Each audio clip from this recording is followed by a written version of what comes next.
Welcome to my channel, Auditors Academy, and today we are going to deal with very important topic, that is case study, to understand how much the using the work of internal auditors can be done by the external auditors. Okay, let's do it.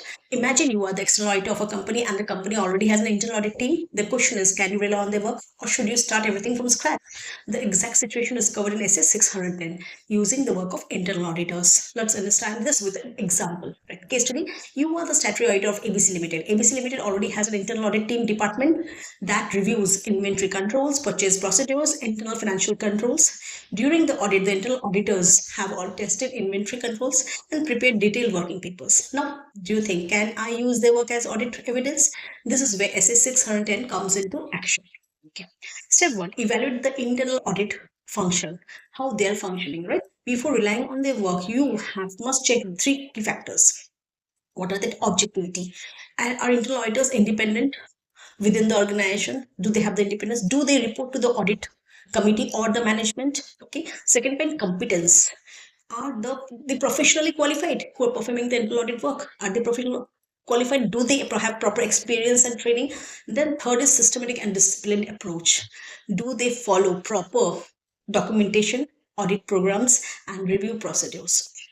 If these conditions are satisfactory to your understanding, then reliance may be possible. Step 2, decide the extent of reliance, how much you want to rely on them. Even if internal auditors are competent, the external auditor cannot blindly rely on their work. Okay, you must evaluate some portions like risk level of the area audited, materiality involved, judgment required. Okay, example, you can say if the inventory valuation involves high risk and judgment, so the external auditor may re-perform some procedures. Step 3, perform additional procedures. Before using their work, the external auditor should review internal audit working papers, right? First thing they have to do this. Second, re-perform some audit tests, evaluate conclusions reached.